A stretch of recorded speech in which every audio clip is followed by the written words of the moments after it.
Assalamualaikum warahmatullahi wabarakatuh. Waalaikumsalam warahmatullahi wabarakatuh. Maaf Bu, ini terkait dengan tugas saya sebagai CGP Angkatan 9. Saya minta waktunya Ibu sebentar, mau bertanya tentang beberapa cara penyelesaian masalah di sekolah ini. Boleh, silakan. Yang pertama, kita mulai ya Bu. Ya. Selama ini bagaimana Ibu dalam mengidentifikasi kasus-kasus yang merupakan dilema etika atau bujukan moral? Kalau untuk mengidentifikasi, saya biasanya akan melihat apakah kasus itu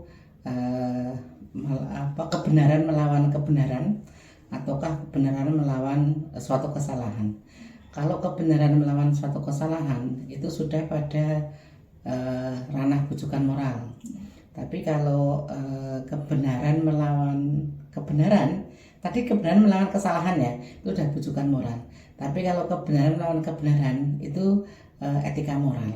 Saya seperti itu dalam mengidentifikasi.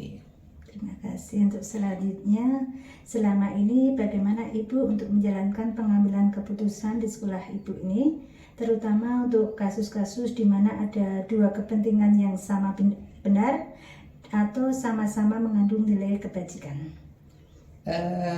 Karena sama-sama mengandung kebajikan, saya akan berpikir dengan hati-hati, dengan cermat untuk mengambil keputusan. Jangan sampai ada pihak yang merasa terzolimi atau merasa dirugikan. Jadi memang harus dibutuhkan kecermatan dalam menelaah kasus tersebut. Yang ketiga, langkah-langkah apa atau prosedur seperti apa yang Ibu lakukan selama ini? Kalau misalnya ada kasus, saya akan mempelajari dulu kasusnya apa, kemudian akan bertanya atau mengumpulkan informasi dari kedua belah pihak untuk mencari informasi agar tidak terjadi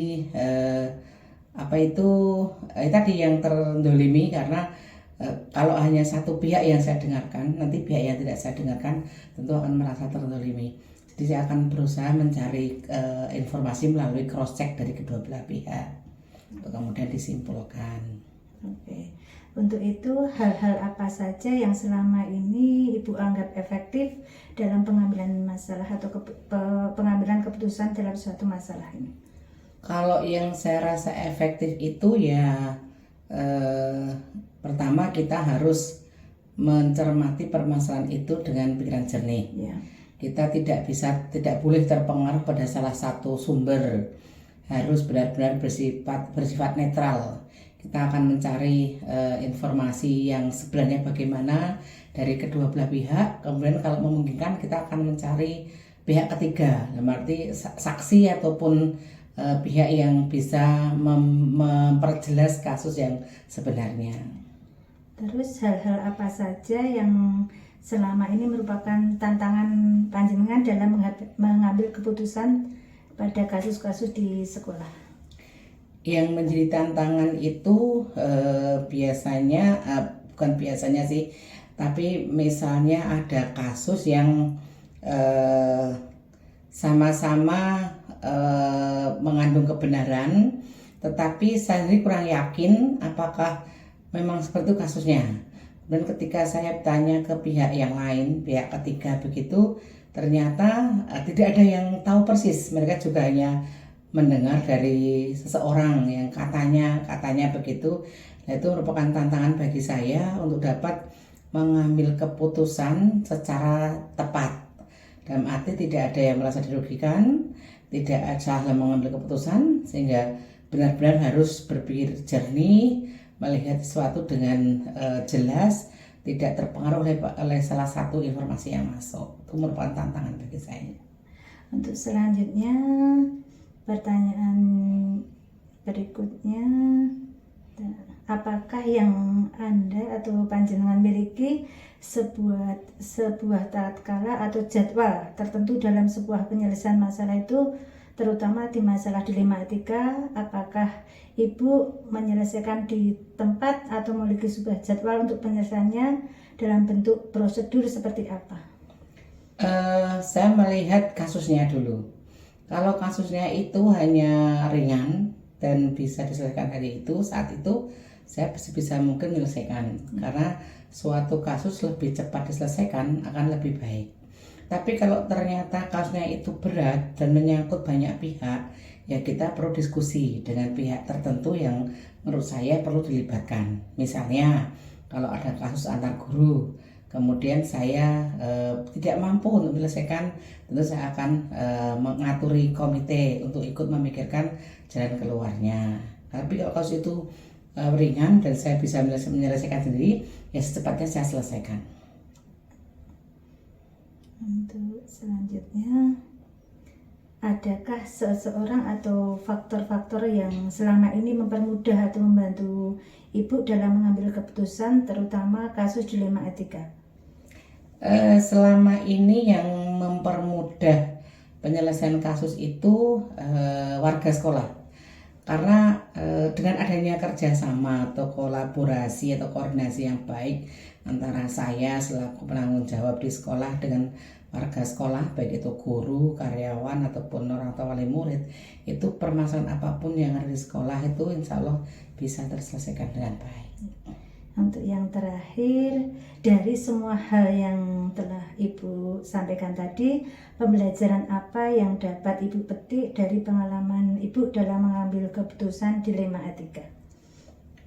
Pembelajaran yang saya petik itu bahwa kita sebagai orang yang dituakan di sekolah, mungkin dari segi usia saya tidak paling tua di sekolah, tapi karena posisi saya sebagai orang yang dituakan, itu saya harus bisa mengambil keputusan secara bijak. Dengan orang tua, guru yang usianya lebih tua dari saya juga harus dalam mengambil keputusan itu dengan bahasa yang baik, dengan bahasa yang santun yang bisa diterima oleh mereka.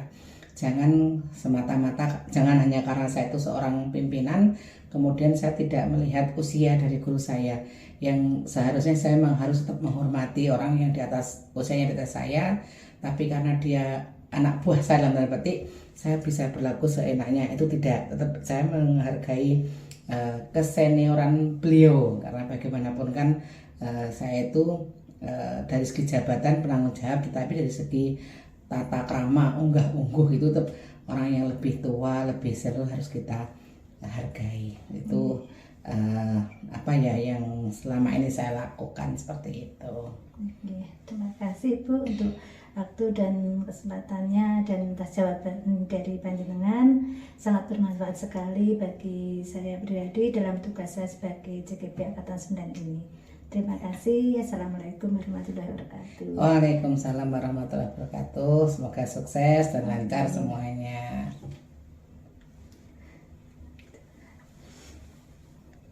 Berpikir dengan hati-hati, dengan cermat untuk mengambil keputusan. Jangan sampai ada pihak yang merasa terzolimi atau merasa dirugikan. Jadi memang harus dibutuhkan kecermatan dalam menelaah kasus tersebut. Yang ketiga, langkah-langkah apa atau prosedur seperti apa yang Ibu lakukan selama ini? Kalau misalnya ada kasus, saya akan mempelajari dulu kasusnya apa, kemudian akan bertanya atau mengumpulkan informasi dari kedua belah pihak untuk mencari informasi agar tidak terjadi tadi yang terdolimi, karena kalau hanya satu pihak yang saya dengarkan, nanti pihak yang tidak saya dengarkan tentu akan merasa terdolimi. Jadi saya akan berusaha mencari informasi melalui cross check dari kedua belah pihak untuk kemudian disimpulkan. Oke. Untuk itu, hal-hal apa saja yang selama ini Ibu anggap efektif dalam pengambilan masalah atau pengambilan keputusan dalam suatu masalah ini? Kalau yang saya rasa efektif itu ya pertama kita harus mencermati permasalahan itu dengan pikiran jernih. Ya. Kita tidak boleh terpengaruh pada salah satu sumber, harus benar-benar bersifat netral. Kita akan mencari informasi yang sebenarnya bagaimana dari kedua belah pihak. Kemudian kalau memungkinkan kita akan mencari pihak ketiga, berarti saksi ataupun pihak yang bisa memperjelas kasus yang sebenarnya. Terus hal-hal apa saja yang selama ini merupakan tantangan panjenengan dalam mengambil keputusan pada kasus-kasus di sekolah? Yang menjadi tantangan itu biasanya bukan biasanya sih, tapi misalnya ada kasus yang sama-sama mengandung kebenaran, tetapi saya sendiri kurang yakin apakah memang seperti itu kasusnya. Dan ketika saya tanya ke pihak yang lain, pihak ketiga begitu, ternyata tidak ada yang tahu persis. Mereka juga hanya mendengar dari seseorang yang katanya begitu. Nah, itu merupakan tantangan bagi saya untuk dapat mengambil keputusan secara tepat. Dalam arti tidak ada yang merasa dirugikan, tidak salah mengambil keputusan, sehingga benar-benar harus berpikir jernih, melihat sesuatu dengan jelas, tidak terpengaruh oleh salah satu informasi yang masuk. Itu merupakan tantangan bagi saya.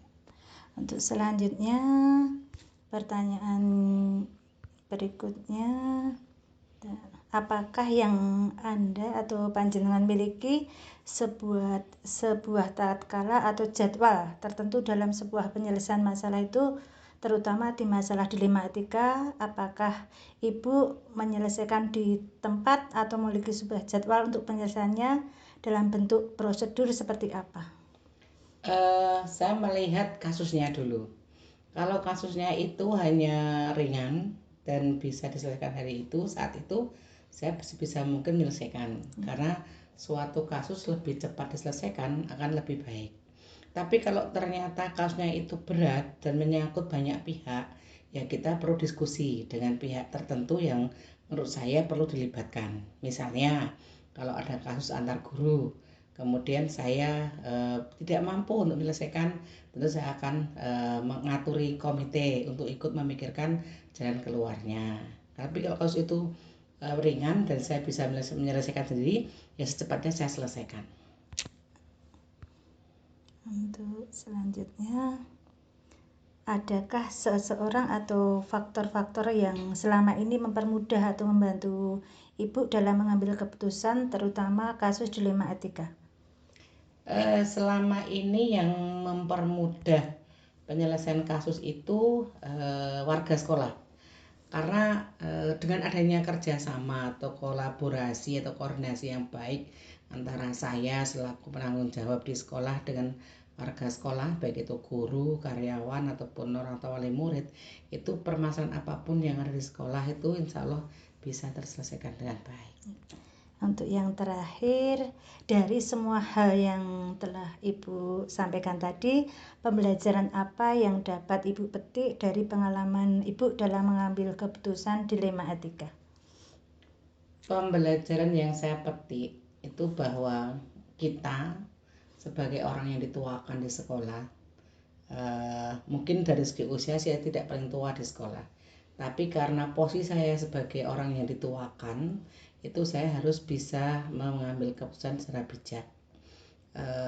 Dengan orang tua, guru yang usianya lebih tua dari saya juga harus dalam mengambil keputusan itu dengan bahasa yang baik, dengan bahasa yang santun yang bisa diterima oleh mereka.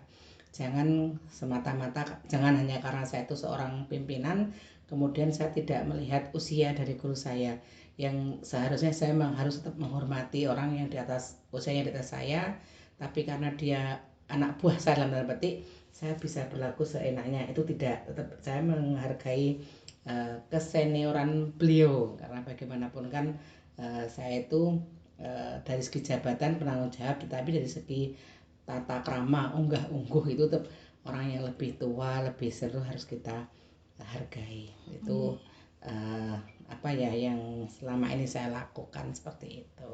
Oke, terima kasih Ibu untuk waktu dan kesempatannya dan atas jawaban dari panjenengan. Sangat bermanfaat sekali bagi saya pribadi dalam tugas saya sebagai CGP Angkatan 9 ini. Terima kasih. Assalamualaikum warahmatullahi wabarakatuh. Waalaikumsalam warahmatullahi wabarakatuh. Semoga sukses dan lancar semuanya.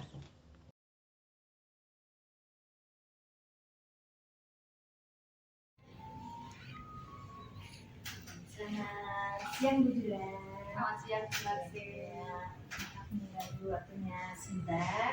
Ini saya untuk memenuhi tugas saya di CGP Angkatan 9 ini, saya membutuhkan waktu dengan untuk wawancara tentang pemecahan masalah di kepemimpinan Ibu. Apakah Ibu bersedia? Oke Bu, siap. Kita mulai dari sekarang ya. Yang saya tanyakan yang pertama, selama ini bagaimana Ibu Dila dalam mengidentifikasi kasus-kasus yang merupakan dilema etika atau rujukan? Oke, selama ini mungkin perlu kita lihat dan analisis dulu ya kasusnya itu seperti apa, apakah dalam kondisi realnya itu apakah itu tuh seperti hal yang benar dengan hal yang benar atau yang benar atau dengan yang salah. Kalau yang benar dengan benar maka itu masuknya ke dalam etika itu tadi dan juga sebaliknya gitu Bu. Terima kasih. Selanjutnya, selama ini bagaimana Bu Dila menjalankan pengambilan keputusan di sekolah Ibu, terutama untuk kasus-kasus di mana ada dua kepentingan yang sama benar atau sama-sama mengandung nilai kebajikan? Tentu saja kita perlu menganalisis dulu dan juga mempertimbangkan banyak hal. Kemudian nanti terakhir kita bisa tentukan atau putuskan sekiranya apa yang terbaik dan yang tidak merugikan pihak yang lain gitu. Untuk ketiga, langkah-langkah atau prosedur seperti apa yang biasa Ibu Dila lakukan selama ini?